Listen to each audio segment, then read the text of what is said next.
Hi, this is Mystery Box. If you drive, eventually you'll be pulled over by the police for a traffic infraction. But if you know how to avoid the common mistakes and approach the situation correctly, you can often get out of it without a ticket. Here's how. Let's imagine you've just been pulled over. If the cop just walks right up and asks for your license and registration, you're probably going to get a ticket. But if there's some interaction he's got with you, you've got a shot at getting out of it. So let's go through some basic steps. Step one, you want to put the officer at ease. Every time a police officer makes a stop and walks up to a vehicle, he's putting his life at risk. So you want to put him at ease and let him know you're not a threat. So you pull over, turn off your engine, open your window, and put your hands in view on the steering wheel. And then you can see your hands and relax. Step two, attitude is critical. You want to be respectful, passive, and quiet. If you have even the slightest bit of attitude in your voice, forget trying to get out of anything. Your demeanor's got to be open and honest, with no attitude at all. Let the cop be in control.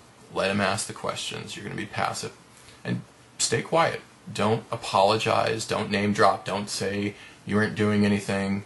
Don't try to bribe him. Don't volunteer any information. Just shut up. Step three. Don't lie. Cops spend all day getting lied to, and they're very good at detecting lies. And if you lie even about trivial things, it makes you seem guilty. So don't lie. You don't need to lie to get out of a ticket, so don't do it. Step four, don't admit guilt. This is tough to do, especially if you were guilty, but it's not the place to dispute a ticket or to even go over the facts of the ticket when you get pulled over. That's for at a court later if you decide to fight the ticket. So when the officer's actually there, you don't ever want to say anything that will incriminate you, which is tough because the police officers are trained to get evidence against you out of you, and everything they say from the time they pull you over and start talking to you, everything is designed to get you to incriminate yourself or to gather evidence against you or to make you lie or seem incompetent. So you have to really think about your answers and not say anything that's going to incriminate you, which is tough because all the questions are designed to trick you. There'll be things like, do you know why I pulled you over? Did you see that stop sign back there?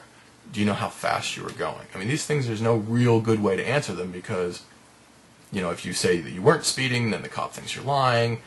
If you, say you don't know why he pulled you over, then, the cop thinks that you're not paying attention. There's just really no good ways to answer these questions straight. So you avoid them. What I tend to do is I turn the questions back on the officer as much as I can and talk about what he saw. I never say what I think I did. I talk about what he saw. So, like, for example, if he says, do you know why I pulled you over? My response would be, I don't want to trouble you. I'm sure you're just doing your job. And that's a perfectly fine answer and doesn't incriminate you. Fine. If he says, maybe he's more direct and he says, I've got you on radar coming off the freeway doing 55 and in a 35. And I'll say, okay, I don't know anything about radar. Again, I answer his question, but I didn't admit or deny anything. Maybe he'll say, why'd you run that stop sign? And I'll say, is that what you observed? And he'll say, yes. And I'll go, okay. And he'll go, well, why did you do it? And which is a very direct question, but again, you don't want to incriminate yourself, so I'll just say, if that's what you saw, I'm sure you know what you're doing. And this can go on for minutes because cops want to get you to incriminate yourself. But just don't do it. Think very carefully about your answers. If you can do that, which is tough, but if you do that, you've got a chance. You may not even need to ask for a warning. I mean, if the cop was just fishing, pulled you over and expected you to incriminate yourself and you don't, he's going to let you go. So if you're calm and respectful and you don't lie and you don't admit guilt, you're different than almost everyone else the cop has pulled over in the last several weeks. And you want that because everyone he pulls over, he thinks is guilty. So you want to appear different. That makes you seem innocent. So when you're going through not admitting guilt, you might even confuse the cop a bit. And that's good. If the officer gets confused, a little bit confused, that's the time to ask him for a warning.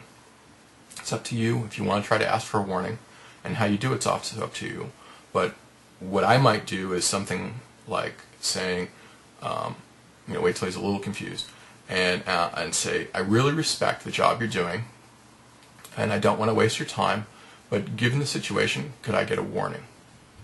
And you're letting him be in control, but you're kissing up a little bit and implying he has better things to do, and you're also making an ambiguous reference by saying, given the situation, because there is no situation.